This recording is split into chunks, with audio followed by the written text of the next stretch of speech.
தேவனுடைய வார்த்தைக்கு நேராய் நாம் கடந்து செல்வோம். இருந்த வண்ணமாய் கண்களை மூடி நாம் செபிப்போம். நல்ல பிதாவே, இந்த நல்ல வேலைக்காக நன்றி செலுத்துகிறோம். உடைய வார்த்தைக்கு நேராய் நாங்கள் கடந்து செல்கிறோம். உடைய வார்த்தையின் மூலமாகவும் தேவரீர் எங்களோடு பேசும். ஒரு மனதோடு நாங்கள் கேட்கவும் எங்களுடைய வாழ்க்கையில் அதை அபியாசப்படுத்தவும் என் தேவன் கிருபை பாராட்டும். பெரிய காரியங்களை செய்வீராக. இயேசுவின் நாமத்தில் ஜெபிக்கிறோம் எங்கள் ஜீவனுள்ள நல்ல பிதாவே. ஹல்லேலூயா. கரங்களை தட்டி ஒரு ஹல்லேலூயா சொல்லுமே. ஹல்லேலூயா. ஆமென். ஒருவர் எடுத்துக்கொள்ளலாம். 1 நாளாகமம் 29ஆம் அதிகாரம் 12ஆம் வசனம். ஐஸ்வர்யமும் கனமும் உம்மாலே வருகிறது. தேவரீர் எல்லாவற்றையும் ஆளுகிறவர். உம்முடைய கரத்திலே சத்துவமும் வல்லமையும் உண்டு. எவரையும் மேன்மைப்படுத்தவும் பலப்படுத்தவும் உம்முடைய கரத்தினாலே ஆகும். இப்போதும் முதல் வார்த்தை சொல்லுகிறது, ஐஸ்வர்யமும் கனமும் யாராலே வருகிறது? கர்த்தராலே வருகிறது. ஹல்லேலூயா. விசுவாசிக்கிறவங்க நல்ல கரங்களை தட்டி ஒரு ஹல்லேலூயா சொல்லுங்களேன். ஹல்லேலூயா. ஆமென். உபாகமம் 8ஆம் அதிகாரம் 8ஆம் அதிகாரம் அதனுடைய 18ஆம் வசனம். உன் தேவனாகிய கர்த்தரை நினைப்பாயாக. அவரே உன் பிதாக்களுக்கு ஆணையிட்டு கொடுத்த தம்முடைய உடன்படிக்கையை உறுதிப்படுத்தும்படி இந்நாளில் உனக்கு உண்டாயிருக்கிறது போல ஐஸ்வர்யத்தை சம்பாதிக்கிறதற்கான பலனை உனக்கு கொடுக்கிறவர். அப்ப முதல் பார்க்கிறோம், ஐஸ்வர்யத்தையும் கனத்தையும் கொடுப்பது ஆண்டவராகிய கர்த்தராக இருக்கிறார்.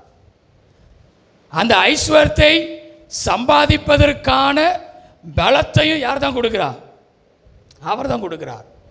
இன்றைக்கு அநேகர் சில வார்த்தைகள் எல்லாம் சொல்வார்கள். நான் இந்த வேலை செய்கிறேன், அந்த வேலை செய்கிறேன், இதற்கென்று ஓடுகிறேன், இதற்கென்று பிரயாசப்படுகிறேன், என் பலத்தினாலே இவ்வளோ பெரிய காரியத்தை நான் செய்திருக்கிறேன். ஆமென்.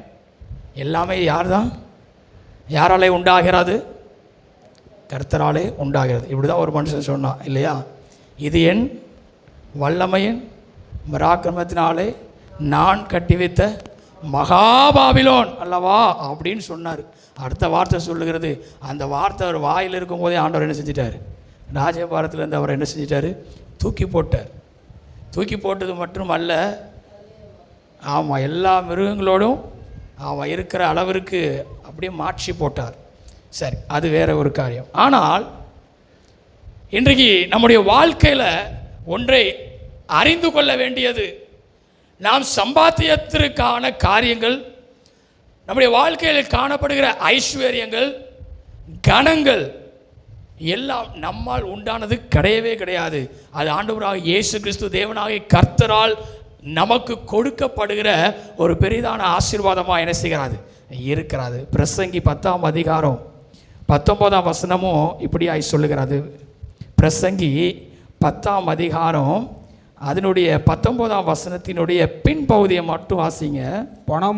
பணமோ எல்லாவற்றிற்கும் உதவும். பாருங்க, அப்போ எல்லா மனிதனுடைய வாழ்க்கையிலும் பணம் என்ன செய்கிறது? தேவைப்படுகிறது, அது உதவுகிறது, உண்மைதான். ஆனால் அதற்கு நாம் எவ்வளவுதான் பிரயாசப்பட்டாலும் அந்த பிரயாசத்தை பலனை கொடுக்கிறவர் ஆண்டவராகிய தேவனாய் இருக்கிறார். ஆமென். ஹல்லேலூயா. நல்லா கரங்களை தட்டி ஒரு ஹல்லேலூயா சொல்லுங்களேன். ஹல்லேலூயா. ஆமென். சரி, இந்த ஐஸ்வர்யமும் கனத்தையும் இந்த சம்பாதிப்பதற்கான பலனையும் தேவன் நமக்கு தருவாரே என்றால் அதற்கு நாம் எப்படிப்பட்டவர்களாக இருக்க வேண்டும் அல்லது நாம் என்ன செய்ய வேண்டும் என்று சொல்லி 5 காரியங்களை மாத்திரம் வேகமாய் சொல்லி நான் முடிக்க ஆசைப்படுகிறேன். முதலாவது காரியம் வாசிக்கலாம். சங்கீதம் 112 அதிகாரம். சங்கீதம் 112 அதிகாரம் முதல் வசனம். அல்லேலூயா, அல்லேலூயா, கர்த்தருக்கு பயந்து, கர்த்தருக்கு பயந்து அவருடைய கட்டளைகளையும் மிகவும் பிரியமாயிருக்கிற மனுஷன் பாக்கியவான். மிகவும் பிரியமாயிருக்கிற மனுஷன் பாக்கியவான். கர்த்தருக்கு பயந்து. மூன்றாவது வசனத்தை வாசிக்கலாம். ஆஸ்தியும் ஐஸ்வர்யமும் அவன் வீட்டில் இருக்கும், அவனுடைய நீதி என்றைக்கும் நிற்கும். யாருடைய வீட்டில் அப்படின்னா, கர்த்தருக்கு பயந்து இருக்கிற பிள்ளைகளுடைய வாழ்க்கையில இந்த ஐஸ்வர்யமும் கனமும் என்ன செய்கிறது? உண்டாகிறது. நீதிமொழிகள் 22 அதிகாரத்தில், நீதிமொழிகள் 22 அதிகாரம் அதனுடைய 4 வசனம் இப்படியாய் சொல்லுகிறது. தாழ்மைக்கும் கர்த்தருக்கு பயப்படுதலுக்கும் வரும் பலன் ஐஸ்வர்யமும் மகிமையும் ஜீவனுமா. அப்ப கர்த்தருக்கு பயப்படுகிற காரியங்களிலே தேவன் நமக்கு கொடுக்கிற ஒரு ஆசீர்வாதமாக இந்த ஐஸ்வர்யமும் கனமும் என்ன செய்கிறது? இருக்கிறது. இன்றைக்கு அநேக நேரங்களிலே எவ்வளவோ நான் பிரயாசப்படுகிறேன், எவ்வளவோ சம்பாதிக்கிறேன், ஆனால் இந்த கையில் வாங்கின மாதிரி இருக்குது, ஆனால் கையில் என்ன செய்ய மாட்டேங்கி? நிற்க மாட்டேங்கி. பலர் சொல்லுகிற இந்த வார்த்தை. ஆனால் கர்த்தருக்கு பயந்து இந்த ஆசீர்வாதத்தை நாம் பெற்றுக்கொள்வோம் என்றால் அந்த ஐஸ்வர்யமும் கனமும் அது வேறு விதமாக இருக்கும். அல்லேலூயா. மனுஷிகமாக உலகமாக இராதபடிக்கு அது கர்த்தர் ஏற்படுத்தி கொடுக்கிற ஒரு ஐஸ்வர்யமும் கனமுமாய் என்ன செய்யும்? காணப்படும்.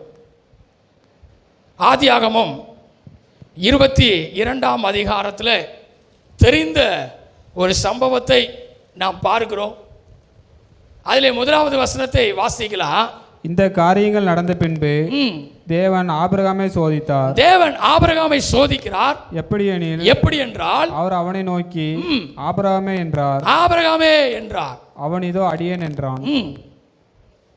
தொடர்ந்து வாசிக்கலாம். அப்பொழுது அவர் உன் புத்திரனும் உன் ஏகசுதனும் உன் நேசகுமாரனுமாகிய ஈசாக்கை நீ இப்பொழுது அழைத்து கொண்டு மோரியா தேசத்துக்கு போ. அங்கே நான் உனக்கு குறிக்கும் மலையின் ஒன்றின் மேல் அவனை தகன பலியாக பலியிடு என்றார். ஆமென். இப்ப ஆபிரகாமுக்கு தேவன் கொடுக்கிற வார்த்தை என்னவென்றால், நீண்ட வருடத்திற்கு பிறகு பெற்றெடுத்த மகனாகிய ஈசாக்கை எனக்காக நீ என்ன செய்யணும்? பலியிடணும். இதை சற்று கூட யோசிக்காத அளவிற்கு தொடர்ந்து அந்த அதிகாரத்தில் வாசிக்கும் போது ஈசாக்கை அழைத்து கொண்டு குறிக்கப்பட்டதான மலைக்கு ஆபிரகாம் கடந்து செல்லுகிறார். ஈசாக்கோ அவர் இடையில போகும்போதே ஒரு வார்த்தையை கேட்கிறார். என்ன கேட்டார்? தகன பலிக்கு ஆட்டுக்குட்டியை எங்கே அப்படின்னு சொல்லி கேட்கும்போது கூட ஆபிரகாம் அப்பொழுதும் கூட கர்த்தரை தேவனை நோக்கி எந்த வார்த்தையும் கேட்கவும் இல்லை. அவர் சொன்ன ஒரே ஒரு வார்த்தை, அதை யார் பார்த்துக்கொள்வார்? கர்த்தர் பார்த்துக்கொள்வார். சரி போகட்டும்னு சொல்லிட்டு போய் குறிக்கப்பட்ட இடத்துல ஈசாக்கை கிடத்தி விடுகிறார்கள். இந்த காரியத்தை அழகாய் கடந்த நாட்களில் என்னுடைய வார்த்தையை அருமையான ஐயா செல்வகுமார் ஐயா மூலமாய் நம்ம என்ன செஞ்சோம்? கேட்டோம். இந்த ஆபிரகாம் கடைசி நிமிடம் வரையிலும் கூட தேவனை நோக்கி கேள்வி கேட்கவில்லை. மாறாய் கர்த்தருடைய வார்த்தைக்கு அப்படியே கீழ்ப்படிந்தவராக என்ன செஞ்சார்? ஓங்க ஆரம்பித்த பிறகுதான் கர்த்தருடைய வார்த்தை உண்டானது. என்ன வார்த்தை உண்டானது? அதே அதிகாரத்தில் 10 வசனத்தை 10 வசனமா பின்பு ஆபிரகாம் தன் குமாரனை வெட்டும்படிக்கு தன் கையை நீட்டி கத்தியை எடுத்தான். அப்பொழுது கர்த்தருடைய தூதனானவர் வானத்திலிருந்து ஆபிரகாமே ஆபிரகாமே என்று கூப்பிட்டு அவன் இதோ அடியேன் என்றான். அப்பொழுது அவர் பிள்ளையாண்டான் மேல் உன் கையை போடாதே, பிள்ளையாண்டான் மேல் உன் கையை போடாதே, அவனுக்கும் ஒன்றும் செய்யாதே, அவனுக்கு ஒன்றும் செய்யாதே, நீ அவனை உன் புத்திரன் என்றும் உன் ஏகசுதனம் என்றும் பாராமல், அப்படி நீ பாராமல் எனக்காக ஒப்பு கொடுத்தபடி, எனக்காக நான் செய்த காரியத்தை அப்படியே செய்தபடியாலே ஒப்பு கொடுத்தபடினாலே நீ தேவனுக்கு பயப்படுகிறவன் என்று, நீ தேவனுக்கு பயப்படுகிறவன் என்பதை இப்பொழுது அறிந்திருக்கிறேன். அப்ப ஆபிரகாம் யாரு? தேவனுக்கு ஒரு பயந்த ஒரு மனுஷன். அப்போ கர்த்தருக்கு பயப்படுகிற பயம் இந்த ஆபிரகாமுக்கு இருந்ததின் நிமித்தமாக கர்த்தர் என்ன வார்த்தை சொன்னாரோ மறு உத்தரவாக அதை அப்படியே என்ன செஞ்சார்? அதை அவர் செய்கிறார். அப்படி செய்யும்போது கர்த்தருடைய வார்த்தையே அவருக்கு நேராக உண்டாகிறது. நீ கர்த்தருக்கு தேவனுக்கு பயந்தவன் என்பதாக. ஆதியாகமம் 13ஆம் அதிகாரம் 2ஆம் வசனத்தை வாசிக்கலாமா? ஆபிரகாம் மிருக ஜீவன்களும் வெள்ளியும் பொன்னுமான ஆஸ்திகளை உடைய சீமானாய் இருந்தான். ஆபிரகாம் எப்படிப்பட்டவனா இருக்கிறார்? சீமானா என்ன செய்கிறார்? இருக்கிறார். இப்போ இவர் தேவனுக்கு பயந்தவராகவும் இருக்கிறார். ஆதியாகமத்தில் 24ஆம் அதிகாரம், ஆதியாகமம் 24ஆம் அதிகாரம் அதில் 35ஆம் வசனத்தை வாசிக்கும் போது வேதம் சொல்லுகிறது, கர்த்தர் என் எஜமானை மிகவும் ஆசீர்வதித்திருக்கிறார், அவர் சீமானாய் இருக்கிறார். கர்த்தர் அவருக்கு ஆடு மாடுகளையும் வெள்ளியையும் பொன்னையும் வேலைக்காரரையும் வேலைக்காரிகளையும் ஒட்டகங்களையும் கழுதைகளையும் கொடுத்திருக்கிறார். இதுதான் கர்த்தரால் உண்டாகிற ஒரு ஆசீர்வாதம். தேவனுக்கு பயந்த ஒரு மனுஷன் ஆபிரகாமுடைய வாழ்க்கையில் இவ்வளோ பெரிய ஐஸ்வர்யங்கள் கனமும் என்ன செய்கிறது? உண்டாகிறது. அப்போ கர்த்தருக்கு பயப்படுகிற பயம் நம்முடைய வாழ்க்கையிலே இருக்கும்போது தேவன் தம்முடைய பிள்ளைகளை ஆசீர்வதிக்கிறார். நீதிமொழிகள் 8ஆம் அதிகாரம் 13ஆம் வசனத்தில் சொல்லுகிறது, தீமையை வெறுப்பதே கர்த்தருக்கு பயப்படுகிற பயம். வாசிக்கலாம். நீதிமொழிகள் 8ஆம் அதிகாரம் 13ஆம் வசனத்தில், தீமையை வெறுப்பதே கர்த்தருக்கு பயப்படும் பயம். கர்த்தருக்கு பயப்படுகிற பயம். அப்படி என்றால் இந்த கர்த்தருக்கு பயப்படுகிற பயம் நம்முடைய வாழ்க்கையில் எப்படி உண்டாகிறது? தீமையை வெறுக்கும் போது இந்த கர்த்தருக்கு பயப்படுகிற பயம் நம்முடைய வாழ்க்கையில் என்ன செய்கிறது? உண்டாகிறது. இன்னும் சங்கீதக்காரனாகிய தாவீது சொல்லும்போது இந்த கர்த்தருக்கு பயப்படுதலை குறித்து போதிப்பேன் அப்படின்னு சொல்லுகிறார். அப்போ முதலாவது கர்த்தருக்கு பயப்படுகிற மனிதர்களுடைய வாழ்க்கையில் தேவனால் உண்டாகிற ஒரு ஐஸ்வர்யமும் கனமும் என்ன செய்கிறது? ஆசீர்வாதமாய் கொடுக்கப்படுகிறது. ஆபிரகாமுடைய வாழ்க்கையில கொடுத்தது போல தேவன் நம்முடைய வாழ்க்கையிலும் கொடுக்க அவர் வல்லமையுள்ளவராய் இருக்கிறார். இரண்டாவதாக, இந்த ஐஸ்வர்யமும் கனமும் யாருக்கு உண்டாகிறது? யார் பெற்றுக்கொள்ள முடியும்? அல்லது எப்படிப்பட்டவர்களாக இருந்தால் பெற்றுக்கொள்ள முடியும் என்று சொல்லி பார்க்கும்போது வேதம் சொல்லுகிறது. நீதிமொழிகள் 10ஆம் அதிகாரம், நீதிமொழிகள் 10ஆம் அதிகாரம் 22ஆம் வசனத்திலே, கர்த்தரின் ஆசீர்வாதமே ஐஸ்வர்யத்தை தரும், அதனோடே அவர் வேதனையை கூட்டார். அப்போ கர்த்தரின் ஆசீர்வாதமே எதை கொடுக்கிறது? ஐஸ்வர்யத்தை கொடுக்கிறது. அந்த ஐஸ்வர்யம் அது நான் ஏற்கனவே முதலால் சொன்னதுபடியாக வித்தியாசப்பட்டதான ஒரு காரியம். அதனோட அது என்ன செய்யாது? வேதனை இருக்காது. இப்போ கர்த்தரின் ஆசீர்வாதமே என்று சொல்லும்போது யாருக்கு இந்த ஐஸ்வர்யம் உண்டாகிறது என்று சொல்லி பார்க்கும்போது கர்த்தரால் ஆசீர்வதிக்கப்பட்டவர்களுக்கு இந்த ஆசீர்வாதம் கொடுக்கப்படுகிறது. அப்போ யார் கர்த்தரால் ஆசீர்வதிக்கப்பட்டவர்கள்? நான் கர்த்தரால் ஆசீர்வதிக்கப்பட்டவர் அப்படின்னு சொல்கிறவங்க எல்லாம் கரங்களை உயர்த்தி ஒரு அல்லேலூயா சொல்லுங்களேன். சரி, இப்போ யார் கர்த்தரால் ஆசீர்வதிக்கப்பட்டவர்கள் என்று சொல்லி பார்ப்போம். அதற்கு பின்பதாக தூக்கின சொன்னவர்கள் நானும் இதில் இருக்கிறேனா அப்படிங்கிறத என்ன செய்யணும், உள்ளுக்குள்ளே செக் பண்ணிக்கணும். வாசிக்கலாம். நீதிமொழிகள் 28ஆம் அதிகாரம். நீதிமொழிகள் 28ஆம் அதிகாரம் 20ஆம் வசனம்.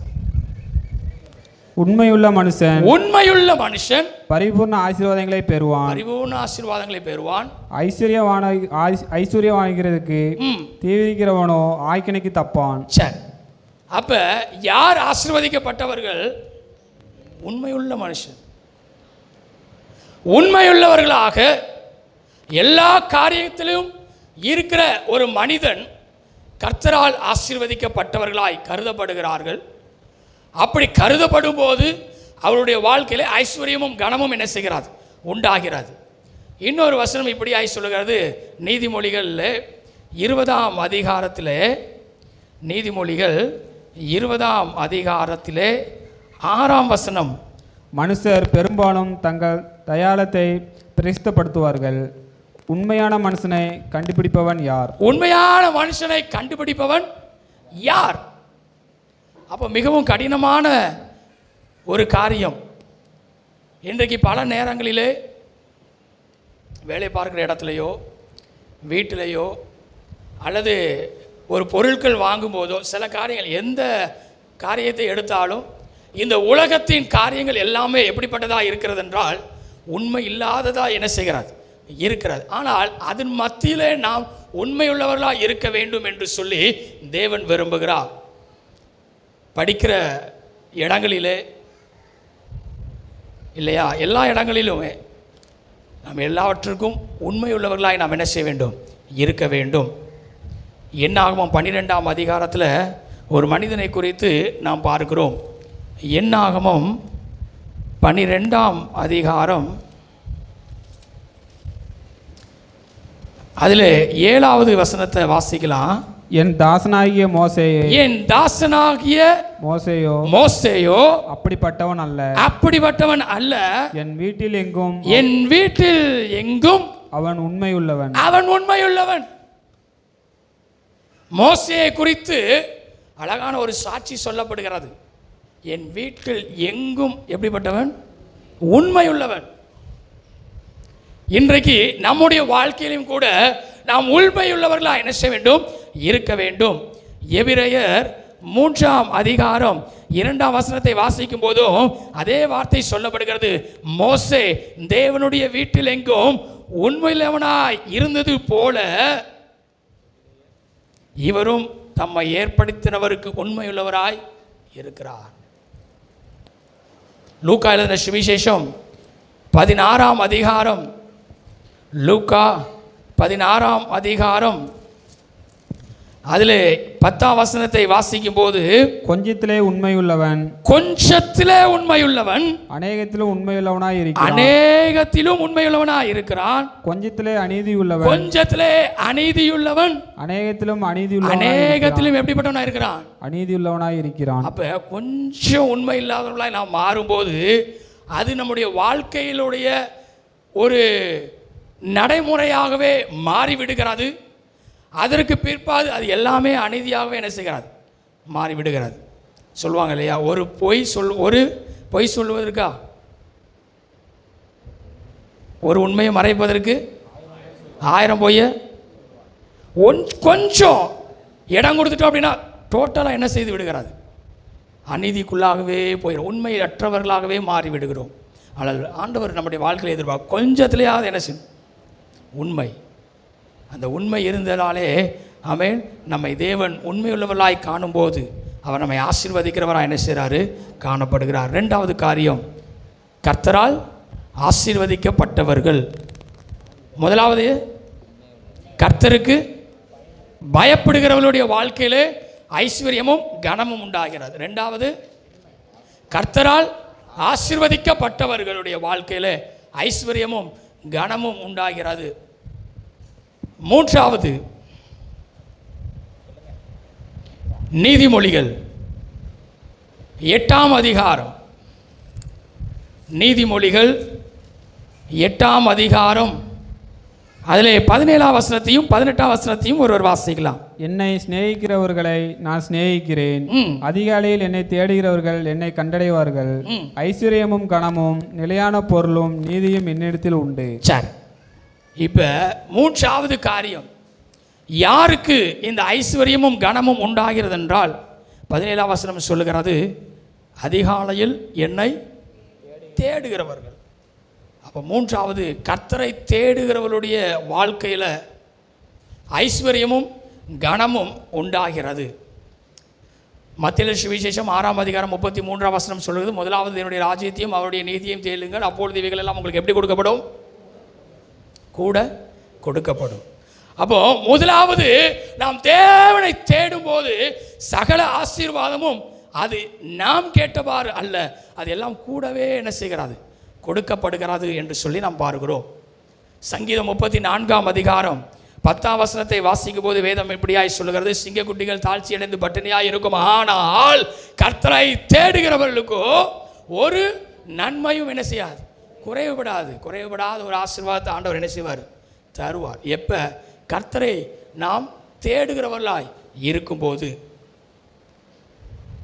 இன்றைக்கு கர்த்தரை தேடுகிறவர்களாய் நாம் காணப்படுகிறோமா? நான் ஆலயத்துக்கு வந்துட்டேன், நான் தேவனை ஆராதிக்கிறேன், நான் தேவனை தேடுறேன், நான் இதை பற்றியே பேசவில்லை.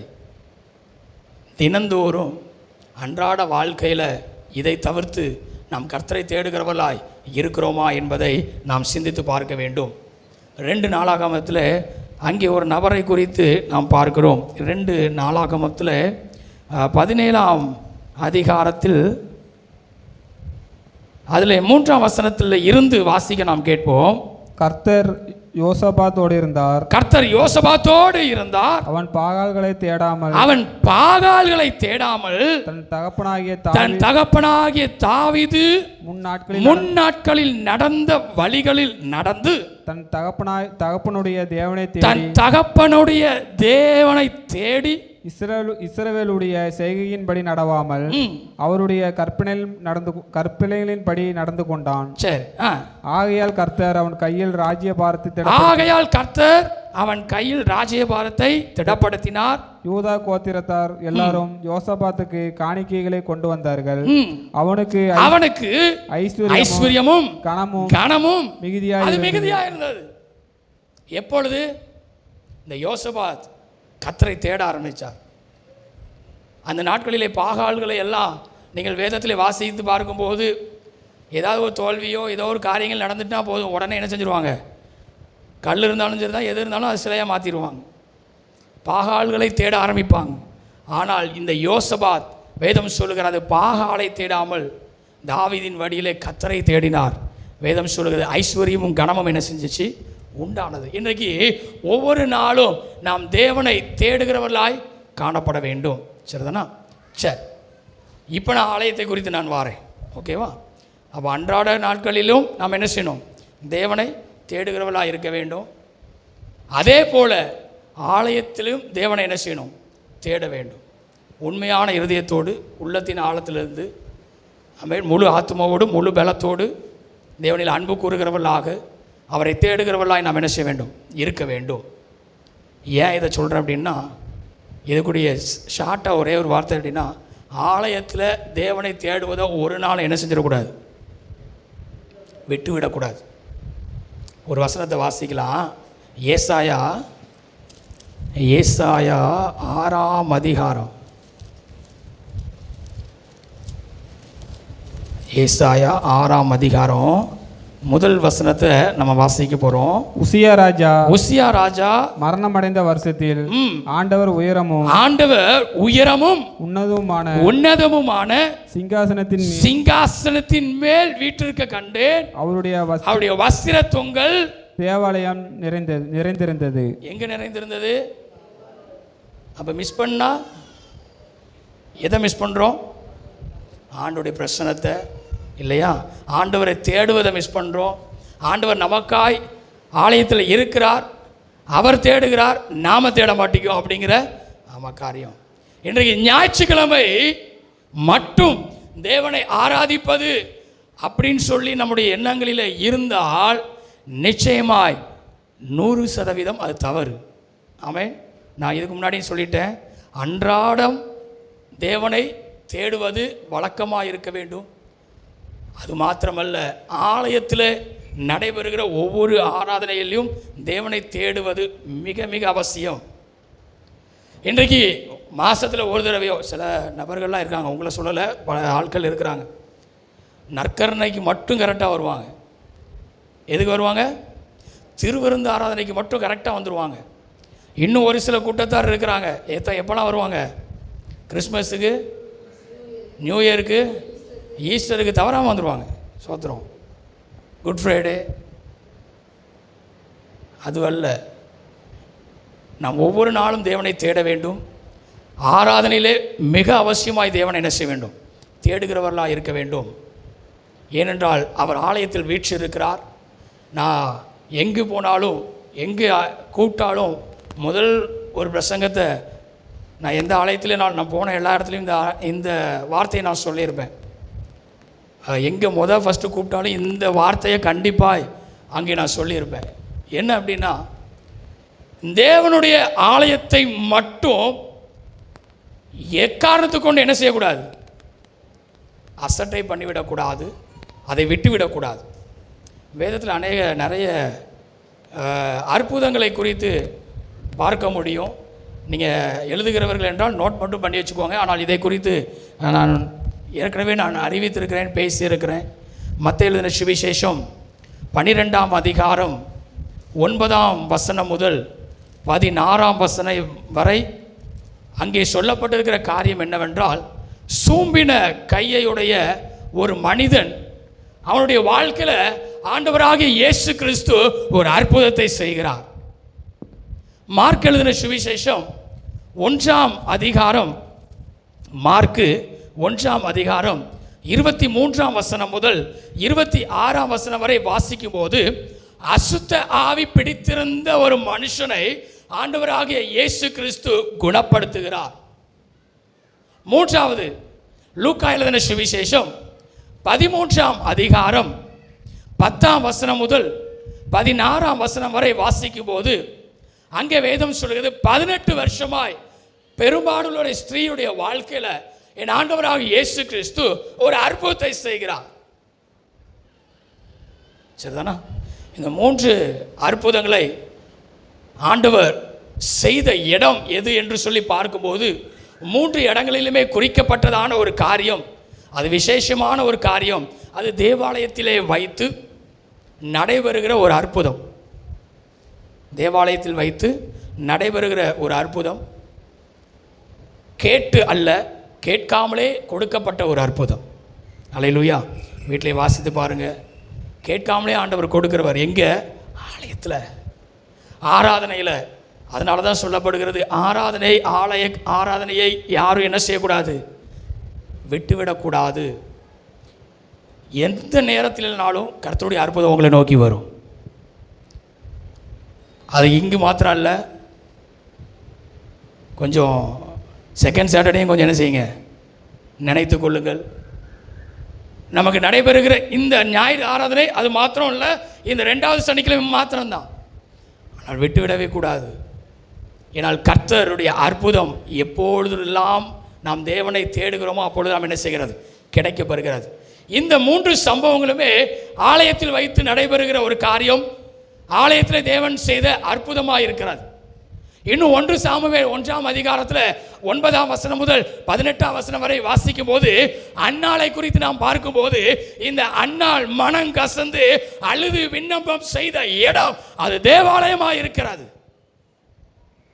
தேவனை தேடுவதற்கு என்ன செய்ய, வீட்டில் இருந்து அழுது என்ன செஞ்சிருக்கலாம்? விண்ணப்பம் இல்லை, தேவாலயத்திற்கு ஓடி வருகிறாள். அவளுடைய விண்ணப்பத்தின் சத்தத்தை என் தேவன் கேட்டு அற்புதத்தை செய்தார். அப்போ கர்த்தரை தேடுகிறவர்களாய் நாம் இருக்குமே என்றால், கர்த்தர் நம்முடைய வாழ்க்கையில் ஐஸ்வர்யத்தையும் கனத்தையும் என்ன செய்ய முடியும்? கொடுக்க முடியும். முதலாவது யாருக்கு கொடுக்கிறார்?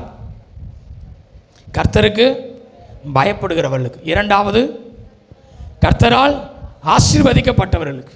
3வது கர்த்தரை தேடுகிறவர்களுக்கு. 4வது வாசிக்கலாம், ரோமர் 10ஆம் அதிகாரம் ரோமர் 10ஆம் அதிகாரம் 12ஆம் வசனம். யூதன் என்றும் கிரேக்கன் என்றும் வித்தியாசமே இல்லை, எல்லாருக்கும் கர்த்தரானவர் தம்மை தொழுது கொள்ளுகிற யாவருக்கும் ஐஸ்வர்யம் பணராய் இருக்கிறார். ஐஸ்வர்ய சம்பனராய் என்ன செய்றாரு? இருக்கிறார். யாருக்கு? கர்த்தரை தொழுது கொள்ளுகிறவர்களுக்கு. இந்த கர்த்தரை தொழுது கொள்ளுகிற காரியம், ஒருவேளை இதற்கு முன்பதாய் சொன்னோம், கர்த்தரை தேடுகிறது, அது ஆலயத்திலையும் நாம் தேடுகிறோம். இந்த தொழுது கொள்ளுதல் என்று சொல்லி வரும்போது நாம் எப்படி தேவனை தொழுது கொள்ள வேண்டும் என்று சொல்லி வேதாகமம் ஒரு சில காரியங்களை சொல்லுகிறார். சங்கீதம் 29ஆம் அதிகாரத்திலே, சங்கீதம் 29ஆம் அதிகாரம் 2ஆம் வசனத்தை வாசிக்கும் போது வேதம் இப்படியாய் சொல்லுகிறது, கர்த்தருடைய நாமத்திற்குரிய மகிமையை அவருக்கு செலுத்துங்கள், பரிசுத்த அலங்காரத்துடனே கர்த்தரை தொழுது கொள்ளுங்கள். நாம் தேவனை தொழுது கொள்ளும் போது பரிசுத்த அலங்காரத்தோடு தேவனை நாம் என்ன செய்ய வேண்டும்? தொழுது கொள்ளுகிறவர்களாக இருக்க வேண்டும். பரிசுத்தத்தோடு தேவனை தொழுது கொள்ளுகிறவர்களாக இருக்க வேண்டும். இன்னொரு வசனம் இப்படி ஆய் சொல்லுகிறது, எபிரெயர் 12ஆம் அதிகாரம், எபிரெயர் 12ஆம் அதிகாரம் அதனுடைய 28ஆம் வசனத்தை வாசிக்கும் போது, ஆதலால் அசைவில்லாத ராஜ்யத்தை பெறுகிறவர்களாகிய நான் பயத்தோடும் பக்தியோடும் தேவனுக்கு பிரியமாய் ஆராதனை செய்யும்படி கிருபையை பற்றி கொள்ள கடவோ. அப்ப எப்படி தேவனை தொழுது கொள்ள வேண்டுமா? பயத்தோடும் பக்தியோடும் தேவனுக்கு பிரியமாய். முதலாவது சொல்லப்படுகிறது பரிசுத்த அலங்காரத்துடனே கர்த்தரை தொழுது கொள்ள வேண்டும். ரெண்டாவது பிரியமான ஆராதனை என்ன செய்ய வேண்டும்? இருக்க வேண்டும். யோவான் 4ஆம் அதிகாரம் 24ஆம் வசனத்தை வாசிக்கும் போது வேதம் இவனமாய் சொல்லுகிறது. யோவான் 4ஆம் அதிகாரம் 24ஆம் வசனத்திலே, தேவன் ஆவியாய் இருக்கிறார், அவரை தொழுது கொள்ளுகிறவர்கள் ஆவியோடும் உண்மையோடும் அவரை என்ன செய்ய வேண்டுமா? தொழுது கொள்ள வேண்டும். அப்படி என்றால் கர்த்தரை தொழுது கொள்ளுகிறவருடைய வாழ்க்கையில் ஐஸ்வர்யமும் கனமும் உண்டாகிறது என்றால் தொழுது கொள்ளுகிற காரியம் அது பரிசுத்த அலங்காரத்துடனே இருக்க வேண்டும், கர்த்தருக்கு பிரியமாக இருக்க வேண்டும், ஆவியோடும் உண்மையோடும் காணப்பட வேண்டும். சங்கீதம் 144ஆம் அதிகாரத்தில் வேதம் சொல்லுகிறது, சங்கீதம் 144ஆம் அதிகாரம் 9ஆம் வசனத்தை வாசிக்கும் போது, கர்த்தாவே நான் உமக்கு புதுப்பாட்டை பாடுவேன், தம்புருனினாலும் 10 நரம்பு வீணையினாலும் உம்மை கீர்த்தனம் பண்ணுவேன். 13ஆம் வசனம் சொல்லுகிறது, எங்கள் களஞ்சியங்கள் சகலவித வஸ்துகளையும் கொடுக்கிறதக்கதாய் நிரம்பி இருக்கும், எங்கள் கிராமங்களில் எங்கள் ஆடுகள் 1000-10,000 பழுகும், எங்கள் எருதுகள் பலத்தவைகளாய் இருக்கும், சத்ரு உட்புகுதலும் குடியோடி போகுதலும் இராது, எங்கள் வீதிகளிலும் கூக்குரலும். அப்போ என்ன? ஐஸ்வர்யமும் கனமும் நிறைவாக என்ன செய்கிறது? இருக்கிறார். எப்போ அந்த 9ஆம் வசனத்தை வாசிக்கும் போது பார்க்கிறோம் இல்லையா? கர்த்தாவே நான் உமக்கு புதுப்பாட்டை பாடுவேன், எல்லா வாத்தியங்களிலாலும் உண்மை என்ன செய்வேன்? கீர்த்தனம் பண்ணுவேன். அப்போ 4வது காரியம், கர்த்தரை நாம் தொழுது கொள்ளுகிறவர்களாய் இருக்க வேண்டும். மறுபடியும் சொல்லுவோமா? முதலாவது, யாருக்கு ஐஸ்வர்யமும் கனமும் உண்டாகிறது? கர்த்தருக்கு பயப்படுகிறவர். ரெண்டாவது, கர்த்தரால் ஆசீர்வதிக்கப்பட்டவர்கள். மூன்றாவது, கர்த்தரை தேடுகிறவர்கள். நான்காவது, கர்த்தரை தொழுது கொண்டவர்கள். ஐந்தாவது வாசிக்கலாம், நீதிமொழிகள்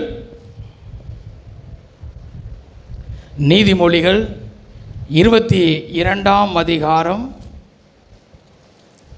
நீதிமொழிகள் 22:4 வசனம். தாழ்மைக்கும்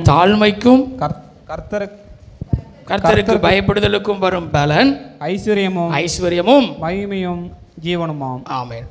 இங்கே முதலாவது ஒரு காரியத்தை பார்க்கிறோம், தாழ்மைக்கும் கர்த்தருக்கு பயப்படுதலுக்கும்.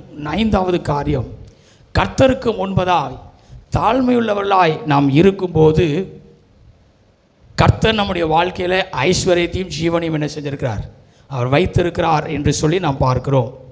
மீகா 6ஆம் அதிகாரம், மீகா 6ஆம் அதிகாரத்தில் அழகான ஒரு வசனத்தை கூட நம்ம வாசிக்க முடியும். மீகா 6ஆம் அதிகாரத்தில் அதனுடைய 8வது வசனத்தை வாசிக்கும்போது, மனுஷனே நன்மை இன்னதென்று அவர் உனக்கு அறிவித்திருக்கிறார், நியாயம் செய்து இரக்கத்தை சிநேகித்து உன் தேவனுக்கு முன்பாக மனத்தாழ்மையாய் நடப்பதே அல்லாமல் வேற எதோ உங்கள்கிட்ட கேட்குறார். அவர் கேட்குற ஒரே ஒரு காரியம் தாழ்மை. இந்த தாழ்மையை தேவன் நம்முடைய வாழ்க்கையில் எதிர்பார்க்கிறார். தானியேல் 4ஆம் அதிகாரம் 17ஆம் வசனத்தை வாசிக்கும்போது அங்கே தாழ்மைக்கு உண்டாகிற ஒரு பிரதிபலன் அதிகாரியாய் என் தேவன் மாற்றுகிறார் என்று சொல்லி பார்க்க முடியும். யாக்கோபு 4ஆம் அதிகாரம் 10ஆம் வசனத்திலே தாழ்மைக்கு தேவன் கொடுக்கிற பலன் அது உயர்வாய் இருக்கிறது. 1 பேதுரு 5ஆம் அதிகாரம் 5ஆம் வசனத்தை வாசிக்கும் போது தாழ்மையை குறித்து பார்க்கும்போது அதற்குரிய பலன் என் தேவன் கிருபையை கொடுக்கிறார். அப்படி என்றால் தாழ்மை மிக மிக அவசியம். கர்த்தருக்கு முன்பதாக தாழ்மையுடையவர்களாய் நாம் என்ன செய்ய வேண்டும், இருக்க வேண்டும். வேதத்தில் ஏற்கனவே நம்ம பல நேரங்களில் நம்ம பார்த்துருப்போம். 2 பேர் என்ன செய்கிறாங்க, ஜெபாலயத்துக்குள்ளே போனாலும் அமேன் ஒருத்தனை எல்லாம் நான் செய்தேன் எல்லாவற்றையும் தேவனுக்கு முன்பதாய் சொல்லும்போது அமேன் ஒருத்தர் மட்டும்தான் என்ன சொன்னார், பாவியாக என் மேல் கிருபையாயிரும் என்று சொல்லி தன்னை தாழ்த்தின போதுதான் அவன் அல்ல இவனே நீதிமானாக என்ன செய்யப்பட்டான், மாற்றப்பட்டான். இன்றைக்கு தாழ்மை தேவன் நம்முடைய வாழ்க்கையில் எதிர்பார்க்கிறார். ஆனால் இன்றைக்கு அநேக நேரங்களிலே நாம் செய்ததையும் நம்மிடத்தில் இருப்பதையும் தேவனிடத்தில் காட்டிக்கொண்டு பெரிய காரியமாய் சிலர் யோசித்து கொண்டு இருப்பாங்க. இல்லை, நாம் தேவனுடைய சமூகத்தில் முற்றிலுமாய் நான் அல்ல நீரே என்று சொல்லும்போது தான் தேவன் நம்முடைய வாழ்க்கையில் ஐஸ்வர்யத்தையும் மகிமையையும் என்ன செய்ய முடியும், கொடுக்க முடியும். 2 நாளாகமத்தில் எசேக்கியா ராஜாவை குறித்து நம்ம பார்க்கிறோம். வாசித்து நாம் முடிக்கலாம். 2 நாளாகமம் 32ஆம் அதிகாரத்தில் 2 நாளாகமம் 32ஆம் அதிகாரத்தில் 26ஆம் வசனத்தையும் 27ஆம் வசனத்தையும் வாசிக்கும் போது வேதம் சொல்கிறது, எசேக்கியாவின் மனமேட்டிமையின் நிமித்தம் அவனும் எருசலேமின் குடிகளும் தங்களை தாழ்த்தினபடியினால் கர்த்தருடைய கடுங்கோபம் எசேக்கியாவின் நாட்களில் அவர்கள் மேல் வரவில்லை. எசேக்கியாவுக்கு மிகுதியான ஐஸ்வர்யமும் கனமும் உண்டாயிருந்தது. வெள்ளியும் பொன்னும் ரத்தினங்களும் கந்தவர்க்கங்களும் கேடகங்களும் வினோதமான ஆபரணங்களும் வைக்கும்படியான பொக்கிஷங்களையும். அப்படி வாசிட்டே போயிடலாம். அப்போ பாருங்க, தாழ்மை உள்ள மனிதர்களுக்கு கர்த்தர் ஐஸ்வர்யத்தை கனத்தை கொடுக்கிறார். இந்த உலக வாழ்க்கையில் ஒவ்வொரு மனிதனுடைய வாழ்க்கையிலும் பிரதானமான ஒரு ஆசை, ஒரு விருப்பம் என்ன அப்படின்னா, நான் இருக்கிற நிலையில் என்ன செய்யக்கூடாது, இருக்கக்கூடாது.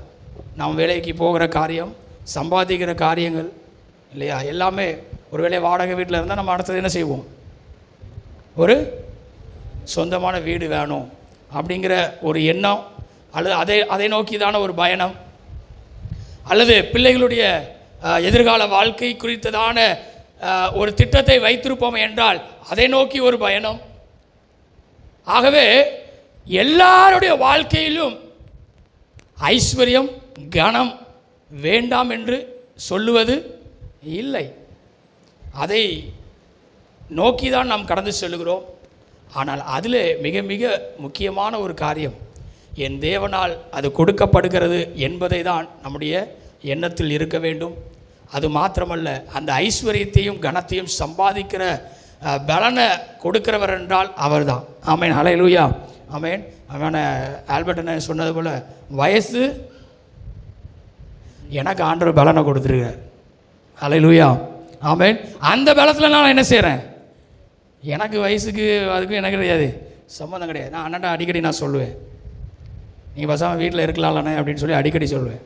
ஆனால் ஓடுகிற காடுகள் அது ஓடிக்கொண்டே தானே இருக்கும், உட்கார வைக்க முடியாது.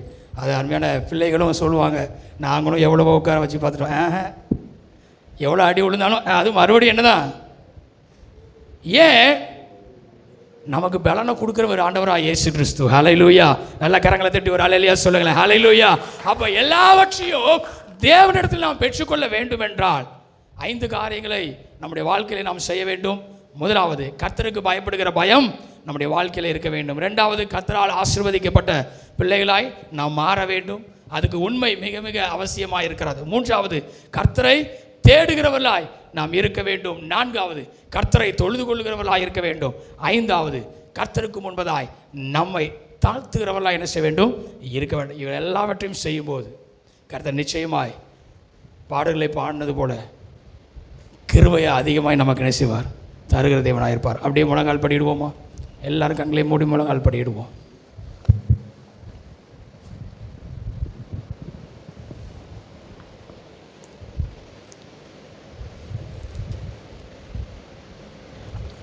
ஐஸ்வர்யமும் கனமும் அது தேவனால் உண்டாகிறது. இன்றைக்கு எத்தனையோ நேரங்களில் என் கையில் ஒன்றுமே இல்லையே என்று சொல்லி நாம் யோசித்திருக்கலாம். ஆனால் கர்த்தருடைய உதவியின் கரம் ஐஸ்வர்யத்தையும் கனத்தையும் இது முதற்கொண்டு நமக்கு கொண்டு வந்திருக்கிறது. இன்றைக்கு தேவன் எதிர்பார்க்கிற 5 காரியம்: கர்த்தருக்கு பயப்படுகிற பயம், உண்மையான ஒரு இருதயத்தின் நிமித்தமாய் கர்த்தரால் ஆசீர்வதிக்கப்பட்டவர்களாய் மாறுவது, கர்த்தரை தேடுவது, கர்த்தரை தொழுது கொள்ளுவது, கர்த்தருக்கு முன்பதாய் நம்மை தாழ்த்துவது. இவைகள் எல்லாவற்றையும் செய்யும்போது நிச்சயமாய் ஐஸ்வர்யமும் கனமும் நம்முடைய வாழ்க்கையிலே கர்த்தரால் உண்டாகிறதாய் அது காணப்படும். இதனுடைய சமூகத்தில் நம்ம முற்றிலுமாய் அர்ப்பணிப்போமா? ஒருவேளை இதை சிந்தித்து பார்ப்போமே என்றால், எத்தனையோ நேரங்களில் நான் ஒன்றில்லாமல் இருந்திருக்கிறேன், சோர்ந்து போய் இருந்திருப்பேன். ஆனால் கர்த்தர் என்னை நடத்தி இருக்கிறாரே. அவனுடைய சமூகத்தில் நம்மை முற்றிலுமாய் அர்ப்பணிப்போமா? ஒன்றுமில்லா நேரத்திலெல்லாம் எனக்கு உதவி செய்த கிருபை இது. ஒன்றுமில்லா நேரத்திலெல்லாம் எனக்கு உதவி செய்த கிருபை இது. கிருபையே கிருபையே, மாறாத நல்ல கிருபையே. கிருபையே கிருபையே, மாறாத நல்ல கிருபையே. சோர்ந்து போன நேரத்திலெல்லாம் என்னை சூழ்ந்து கொண்ட கிருபை இது. சோர்ந்து போன நேரத்திலெல்லாம் என்னை சூழ்ந்து கொண்ட கிருபை இது. கிருபையே கிருபையே, மாறாத நல்ல கிருபையே.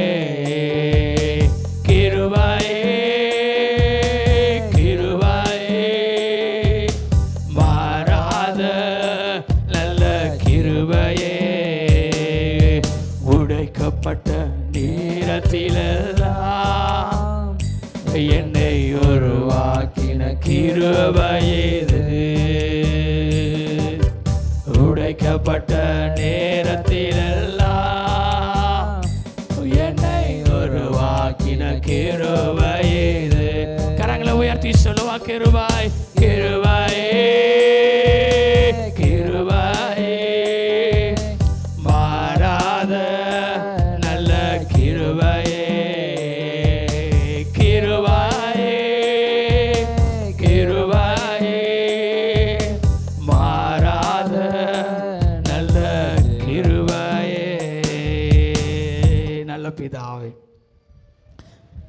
உடைய வார்த்தைக்காக நன்றி செலுத்துகிறோம்.